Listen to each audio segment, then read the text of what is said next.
Hey everyone, I'm Daniel, this is Chris and you're watching The Superhero Show, as always. I hope you are anyway. A few weeks ago we discussed our most special, favourite Batman moments. Yeah, that's one of my favourite shows to do. Yeah, a really fun show to do where we showed clips that meant a lot to us. Maybe not the best Batman moments of all time, objectively speaking, but ones that we thought were really special and we had an attachment to. What, are you saying some days you can't get rid of a bomb is not better than the Nolan verse? I'm not saying anything, Chris, okay, but ever since special. then we've been discussing that we should do the same, but with Superman. So we've... I thought we were doing Condor Man. I thought we were doing our three favourite Condor Man moments. Never prepping. Bugger. Right. So we're going to go through our favourite Superman moments, but also stay watching because later on in the show, just before the end, we've got a exceptionally cool competition to go through. Yes, we definitely do. Am I right in saying you're up first? I'm up first, and I'm picking a clip from a film I didn't like that much, which is Superman Returns. But Superman is... Get the show off to a good start. He is my favourite superhero, and...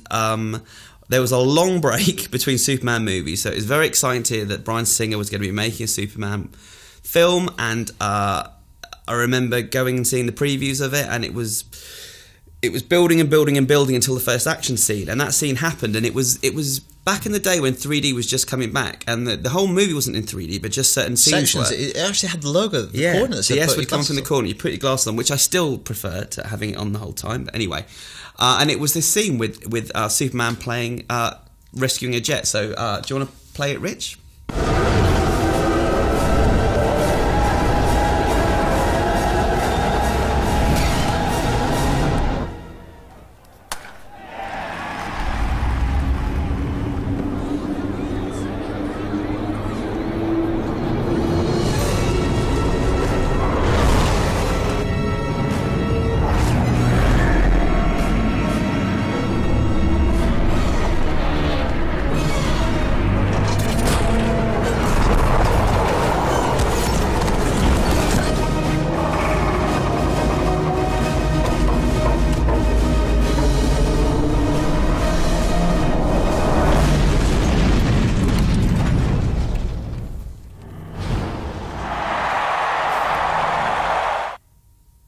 So usually I don't really like baseball.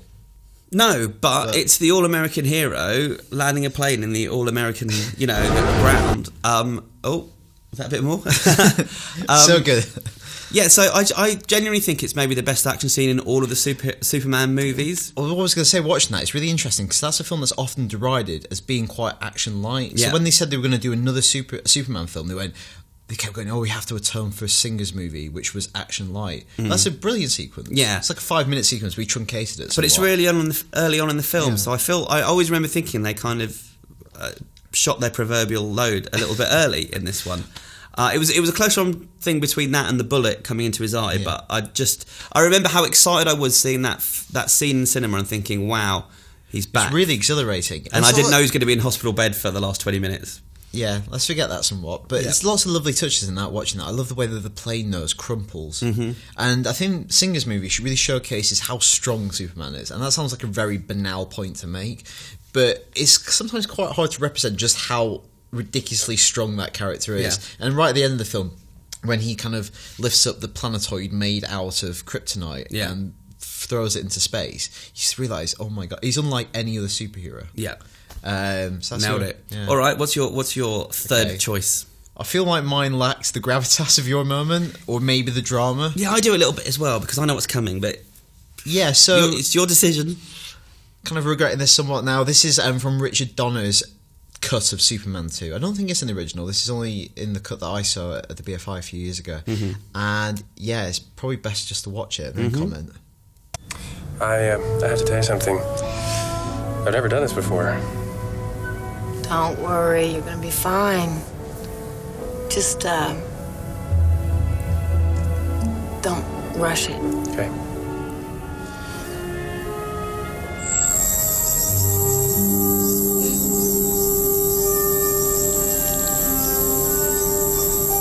Okay, stop.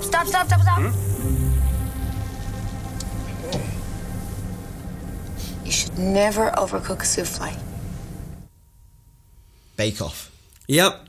Great British Bake Off there. He'd win it. You've just done that. You've just done that. Lots of sexual innuendo. some say that would be quite a frivolous choice to put in as one of your favourite superhero moments. I like it because I can't imagine that finding its way into many other superhero films. Obviously, it actually didn't find its way into that superhero film. Probably for good reason. I like it. I like the innuendo. I like that it's light-hearted. I like the fact that film can go quite dark at times, but also still accommodate moments of such levity, and it's just a fun moment. And also, it just shows you how ridiculously superpowered he is, that he can do a souffle, because we all know that it's a very difficult task, because you've got to run your thumb around the edge to stop the top sticking, and it's all about temperature management, which again is not really within the remit of many humans. Oh my god. Can we do mine? Yeah, let's go to yours. Rich, play my next one.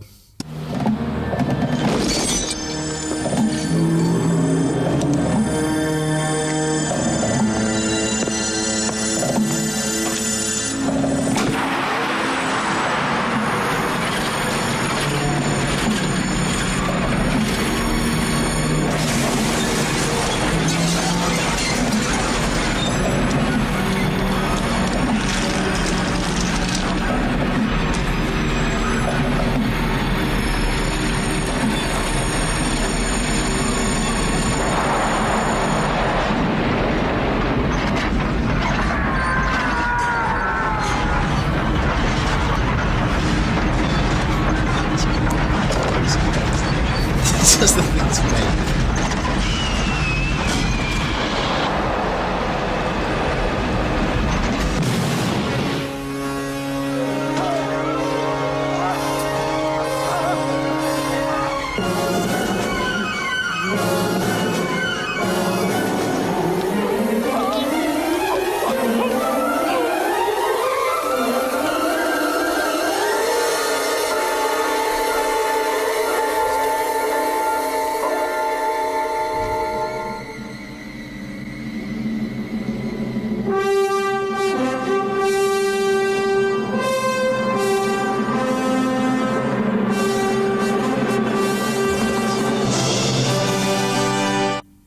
Okay, Chris, for people who might have not seen Superman 3, what was going on there?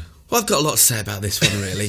This has haunted you for years. Superman 3, not a great Superman movie. Okay. But I remember seeing that one in theatres. Yeah, and that's good Superman fighting bad Superman. I remember going to see it in theatres and it having the scariest thing I've ever seen in a movie, which is the woman turns into a robot. But obviously that's not a Superman moment, and also it scarred me for life. But I remember watching that scene. Is that why you have an inherent distrust of women? Well, lady robots, fembots. But that scene, I remember thinking it was the coolest thing I'd ever seen in my life. So I guess Superman's been infected by Krypton, he's turned evil, and you know he's turned evil because he goes to a bar and flicks nuts into a mirror, which is the ultimate representation. What a dick. Of evil. And then he goes there and he has this moment where I guess the good in him comes out, and it's really, they could have had two Supermans fighting each other, which I guess happens in the comics, but they chose Clark Kent because I guess it's the kind of human embodiment of the character and what he's learned on Earth, that they have the two of them fight each other. And the effects, I mean, they look a bit shoddy now, but at the time it was amazing seeing these two guys fight each other, the same actor. Yeah. And I mean, it goes on for about 10 minutes. Psychologically, that really interesting what's happening there. Yeah, and nasty at the end. I mean, strangling the guy to death is pretty unpleasant. It's almost parallel with Man of Steel, with what happens towards the end there. They're almost kind of maybe alluding to it. Yeah, I mean, the big thing was, Superman's never killed anyone. He has killed someone. He's killed him bloody self. Oh, that's deep. Yeah, so that is my number 2 shot from a film that is less a Superman movie and more a Richard Pryor movie. Okay, what can you do? How about you? What's your my next choice? We're going back to Superman Returns. Who would have thought it? Here we go. Play it, Rich.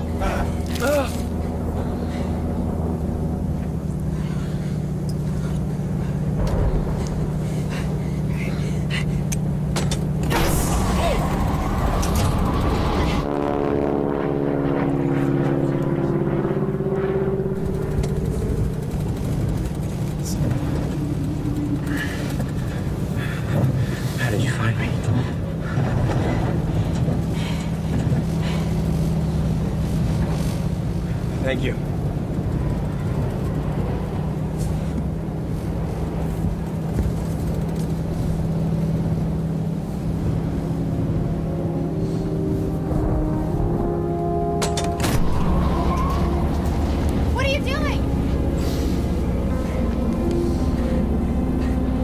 have to go back.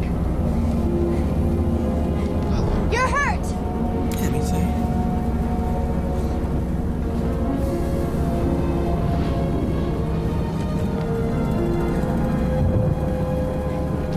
Bye, Lois.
Blimey.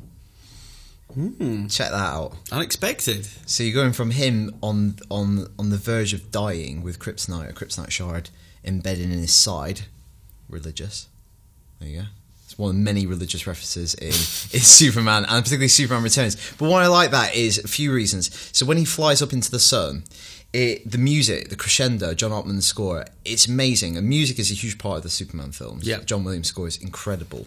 And Superman Returns does some great stuff with music, and when he flies into the sun, and it is a religious moment, but it's not as heavy-handed as the other religious moments and references in that movie, like the crucifixion pose he strikes after he releases the kryptonite planetoid. And I just think it's beautiful when he flies into the sun, and there's something kind of spiritual about it, kind of transcendent. But then there's the resolve when he clenches the fist and he flies back towards Earth, and the kind of that shard of light comes pouring through. I just think it's just a great moment. Yeah. And it just shows you his affinity. It taps into the fact that his power stems from the sun, which is a thing that's not usually really done, like, emphasised that strongly in the films that many people know about. So there's that connection. But I just think it's a really powerful moment, and it always makes my arms go quite goosebumpy and makes me well up a little bit. Aww. So yeah, I really like Superman Returns, like, celebrated when it came out, kind of critically acclaimed. I think its fortunes have waned quite a lot since, but we've picked two moments from it. And it's one of my favourite Superman suits. I really like that suit. Well, it's a weird one because Superman the movie is my favourite Superman movie, and yet I've not picked a scene from that film. But this is moments. This isn't movies. So a moment does not make a good movie. So yeah, I haven't picked my number one. What ran close was the scene at the end of Superman 2 when he beats up the guy in the diner, and then he does that. Well, he does that. If you've seen it, you'll know it. But I decided not to pick it because it's not very Superman, because it's kind of revenge. It's a pointless revenge, and I don't feel like he's that. That's been quite smug, in it? Like, yeah, that's not him. Yeah. It's a cool moment in the movie, but it's not a Superman moment. So my moment that I've picked, and I think maybe a few people will love this one. Rich, do you want to play it?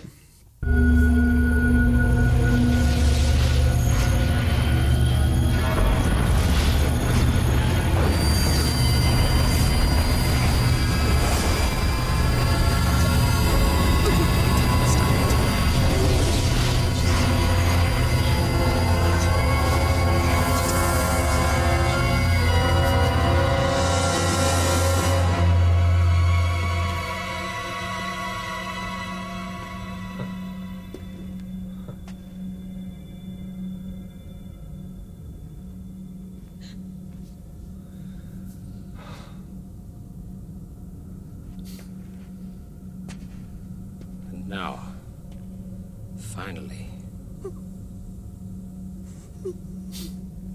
kneel. It's quite camp the way he does that as well. It's quite a camp villain. Yeah. With the outfit. The costume's very camp.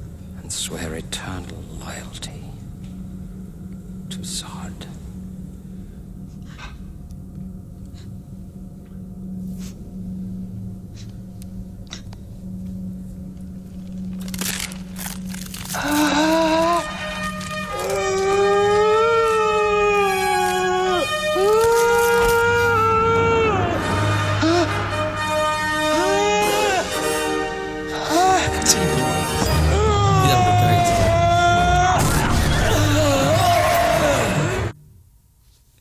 tricked them. He tricked them. They thought he couldn't do it. And he tricked me. I remember the first time I saw it. I was tricked.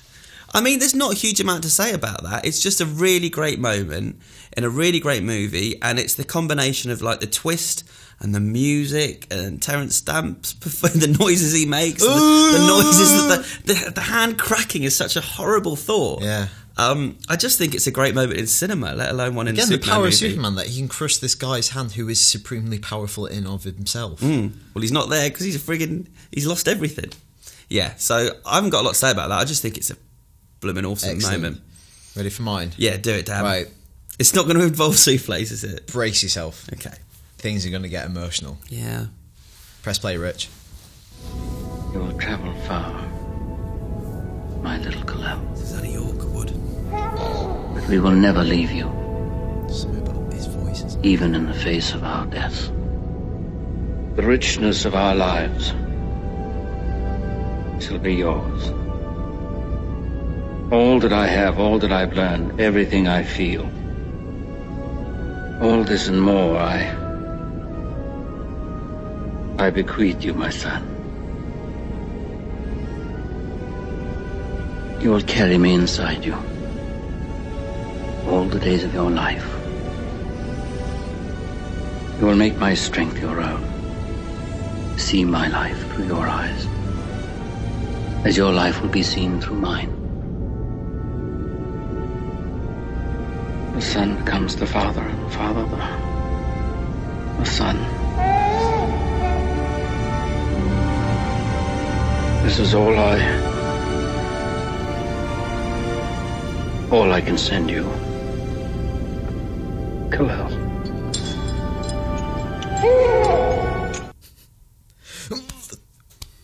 A special boy. It was a special boy. So much to say about that scene. I think it's one of the great scenes in any superhero film, for that matter. So lots of reasons to talk about. One of them, I don't want to dwell on it so much, but when I was a kid, my dad died when I was quite young. So I think possibly the power of that scene, maybe that factors into it somewhat. But I'm not a particularly maudlin person, so there's other reasons why I think that exerts a particular power over me. And one is, I think the language is particularly powerful. Brando's delivery, even though he might have been reading it off a piece of paper in the crib, is spot on. Something about his intonation, the gravitas of his performance that takes it far beyond what's probably written on the page.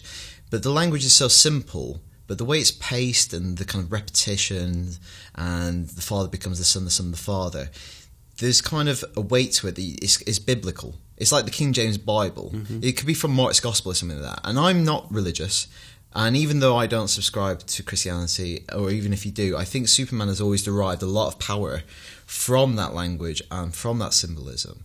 And I just think that scene just like distills it all, and it's just incredibly powerful because of it.